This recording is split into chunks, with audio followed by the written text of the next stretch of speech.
Une question de Kyrgios98. Bonsoir Monsieur Asselineau. Pourquoi ne pas solliciter des hauts responsables mondiaux susceptibles de vous soutenir ? Les hauts responsables mondiaux susceptibles de me soutenir, je ne sais pas très bien à qui cet internaute fait allusion. Ce qui est vrai, c'est en tout cas que au cours des semaines, des mois qui viennent, nous allons essayer de mieux faire connaître l'UPR, notamment à l'étranger.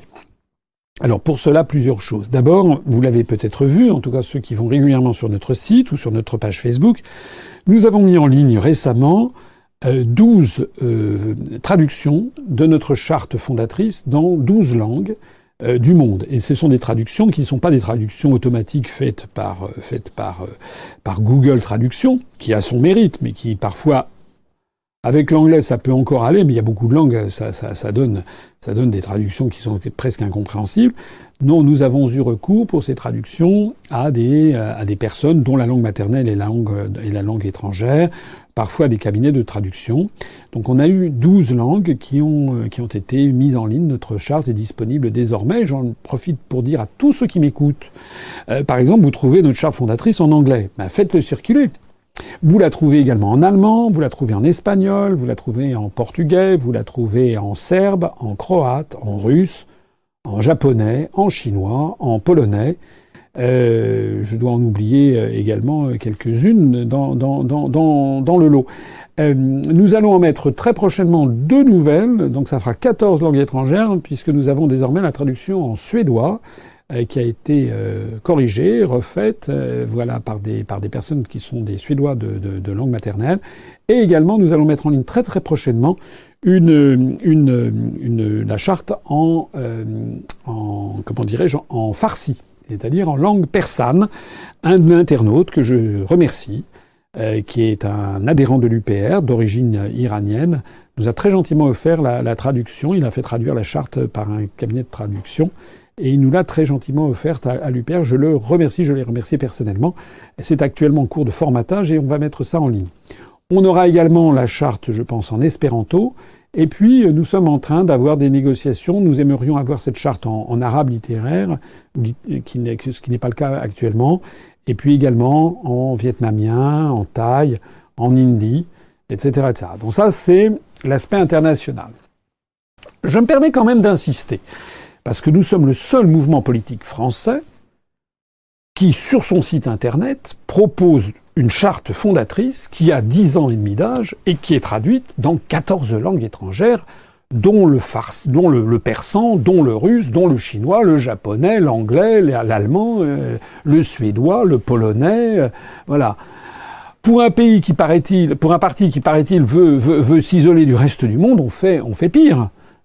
Je vois les autres partis politiques qui n'ont à la bouche que le mot de mondialisation, etc. Ils sont même pas capables d'avoir une charte et même pas capables de la traduire en anglais. Vous voyez l'hypocrisie de ces gens, leur nullité en définitive. Le fait qu'ils sont incapables de mettre leurs actes en accord avec leurs paroles. C'est tout dans la tchatch et il n'y a rien de sérieux. Ça, c'est un aspect des choses. Un deuxième aspect, j'ai déjà eu l'occasion de le dire, j'en avais parlé lorsque j'ai été reçu très gentiment par son Excellence le docteur Moussine, ambassadeur de la République d'Irak en France. Nous voulons développer des relations avec des pays étrangers à des niveaux un petit peu officiels. Voilà. Donc j'espère, nous sommes actuellement pour parler, pour des déplacements, j'espère que nous aurons quelques bonnes nouvelles dans les semaines et les mois qui viennent. La troisième chose, c'est développer également des relations avec les médias de ces pays étrangers. Puisque nous sommes dans un pays où un parti politique comme le nôtre, qui est un parti où nous avons maintenant 29 181 adhérents, ça fait 19 adhérents depuis le début de cet entretien direct. On va bientôt avoir 30 000 vrais adhérents. C'est un parti politique dont, vous savez, a priori, personne ne connaît l'UPR dans les grands médias et dans les grands partis politiques, mais tout le monde nous copie. L'UPR, c'est le parti que personne ne connaît, mais que tout le monde plagie. Voilà.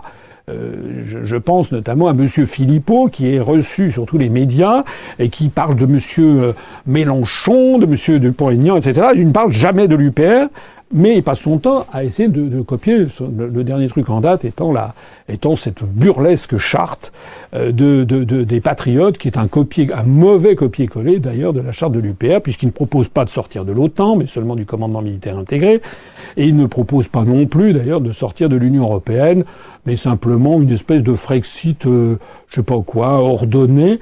Mais M. Philippot, qui est habitué à copier toutes mes conférences, doit savoir quand même que lors de la conférence que j'avais faite au Puy-en-Velay, j'ai été le seul candidat, ça fait plus de 3 ans maintenant, que je présente un plan très ordonné de sortie de l'Union européenne et de l'euro. Il n'y en a personne d'autre qui le fait. Voilà.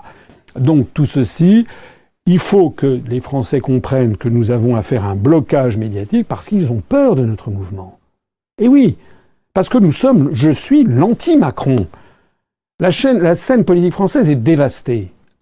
J'en ai parlé avec un responsable politique de renom, un responsable journalistique, un journaliste qui est très connu sur la scène politique française, qui me parlait de la scène politique, justement. Ce journaliste politique me dit, au Front National, c'est la catastrophe. Tout le monde a compris que Mme Le Pen n'est pas au niveau. Bon. C'est un journaliste politique très très très connu, avec qui j'ai pris un verre récemment. Après, il me disait, les Républicains, M. Wauquiez, on ne sait plus ce qu'il veut, M. Wauquiez d'ailleurs. Il est en débat avec les constructifs, je ne sais pas quoi. Il ne sait plus quoi dire. Qu'est-ce qu'il apporte par rapport à monsieur Macron? Il veut être calife à la place du calife, quoi, c'est tout. Bon, voilà. Ce journaliste me disait qu'il avait rencontré également Olivier Faure là, du Parti Socialiste, et il dit, mais il n'a rien à faire. Alors il paraît que M. Hamon a annoncé qu'il avait 30 000 adhérents à son mouvement du 1er juillet. 30 000 adhérents, ce qui est ce que nous avons au bout de 10 ans et demi. M. Hamon ment. Il n'y a pas 30 000 adhérents au mouvement du 1er juillet. Je ne sais même pas s'il y en a 300 d'ailleurs. Moi je fais un appel, si vous connaissez un adhérent au mouvement du 1er juillet de M. Hamon, faites-le nous savoir. Voilà. Quant à M. Mélenchon, bon, il semble-t-il que, d'après ce que je lisais dans le Figaro, dans les rumeurs de presse, ça va pas très fort en ce moment du côté Mélenchon. Et ce journaliste de grand renom me disait, finalement, Macron a réussi son coup, il rallie la droite et la gauche. Donc mais il rallie la droite et la gauche sur un projet européiste. D'ailleurs, il ne peut pas faire autrement, il est l'employé. Monsieur Macron, c'est un employé de l'oligarchie. Et le vrai opposant à Macron, c'est quelqu'un qui peut rallier la droite et la gauche sur un projet anti-européen. C'est aussi simple que ça. Qui, sur la scène politique française, peut rassembler la droite et la gauche sur un projet anti-européen. Cherchez bien, vous allez trouver. Il n'y en a pas 50. C'est moi et c'est l'UPR. C'est comme ça. Parce que ça fait 10 ans et demi que nous faisons ça, parce que nous avons un parti politique qui a pris un soin jaloux à ne jamais offusquer ni les gens de droite, ni les gens de gauche, à avoir toujours gardé, si tant que le plus possible, droit notre charte fondatrice. Nous avons fui comme la peste tous les débats trop clivants qui nous auraient collé soit trop à droite, soit trop à gauche. Et c'est ça qui fait l'alchimie de l'UPR. Je le disais tout à l'heure, j'étais très très content d'être, avant-hier soir à Grenoble. Je l'ai dit, il y avait plus d'une centaine de personnes qui sont venues spontanément. Et à un moment, pendant que je parlais, j'ai demandé que ceux qui, parmi toutes les gens qui sont là, que ceux qui sont de sensibilité de droite lèvent la main. Et après, que ceux qui sont de sensibilité de gauche lèvent la main. En gros, il y avait 60% de gauche, 40% de droite. Mais on était à Grenoble. C'est une terre plutôt, l'Isère est une terre plutôt de gauche. Bon. J'aurais fait ça, je ne sais pas moi, en Haute-Savoie, qui est une terre plutôt de droite, j'aurais eu probablement le truc inverse. L'alchimie, elle marche à l'UPR. On a vraiment des gens venant de tous les horizons, qui se rassemblent justement sur ce projet anti-européen. C'est la raison pour laquelle je me permets de dire que nous sommes... L'UPR, c'est l'antithèse exacte de En Marche. Nous rassemblons à la droite et à la gauche sur un projet de souveraineté et d'indépendance nationale. Et je suis l'anti-Macron. Je ne suis pas un opposant de pacotille, je ne suis pas un opposant autorisé par les médias, je suis l'anti-Macron. Nous sommes collectivement les anti-Macron. C'est ce qui permet de dire, croyez-moi, et j'ai beaucoup de flair, beaucoup d'intuition, croyez-moi, vous allez voir, au cours des semaines, des mois, des années qui viennent, on va de plus en plus surprendre la scène politique française parce que notre ascension est irrésistible.